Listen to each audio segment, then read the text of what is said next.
We've brought you so many incredible stories of survival on Dateline. One we're very proud of that we won an Emmy for, that U.S. Airways jet that pulled off a perfect landing in the Hudson River. But probably the most personal survival story was about hiker Aron Ralston, whose will to live was put to an unthinkable test in a canyon in Utah. Tonight, Tom Brokaw sits down with Aron again and finds an adventurer who still loves a challenge, but is deeply changed. The story of Aron Ralston never gets old. We all have the same question. What would I do to escape what seems to be certain death? Would I have the will and strength to prevail?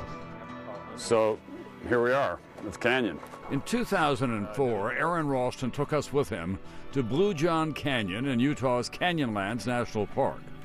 It was 6 months to the day since the 26-year-old mountaineer and climber had been trapped at the bottom of a slot canyon.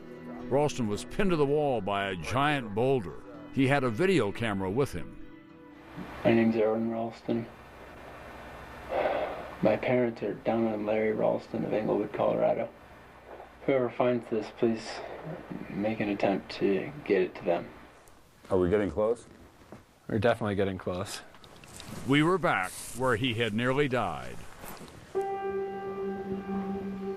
Standing here a few moments ago, I started to go a little teary-eyed over just seeing where it was and how pathetic it was.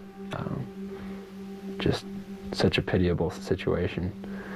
And I can see the stains on the wall, and I know what those stains are from, and that I left those there. I did that. Yeah, this is emotional for me. I can't imagine what it's like for you. There it is.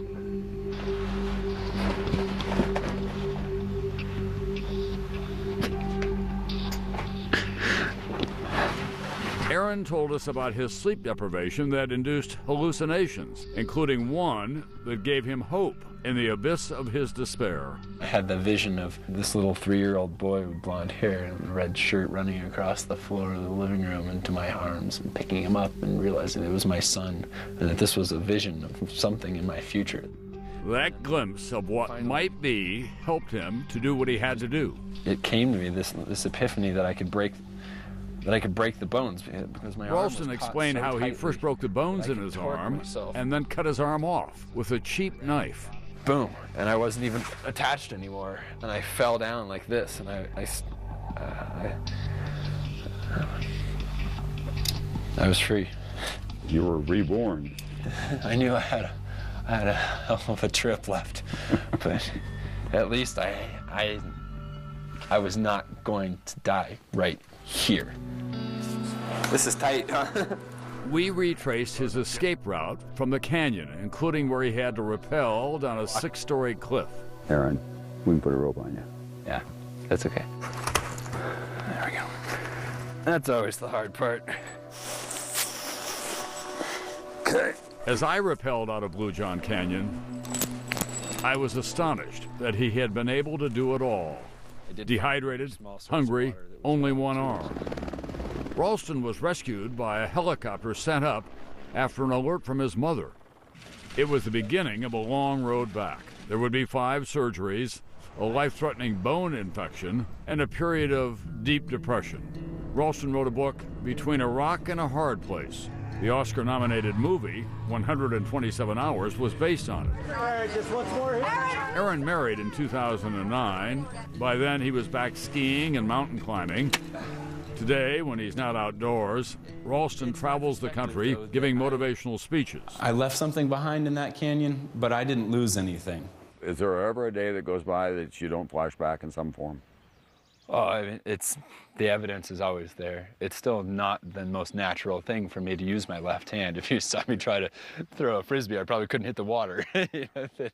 I am constantly coping and adapting. Oh, he loves the tundra. What Ralston really wanted to talk about when I caught up with him last week was his 2-year-old son, Leo. He's got these eyes, this beaming smile on his face, and it is exactly the vision of this child that I had all those years ago. You have the memory of this child that gave you the inspiration, who appeared in a vision. Yeah. And then next to you is the reality of your son. Oh, absolutely. And that's part of this mystical experience of life. He sometimes gets a curiosity and is now old enough to realize, where's your hand, Dad? And I say, oh, it's in Utah. Oh, we should go find it. No, it's happy where it is.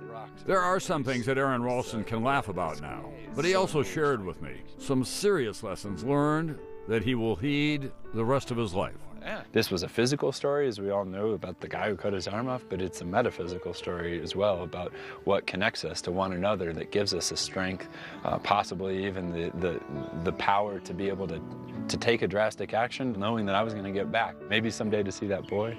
Yeah.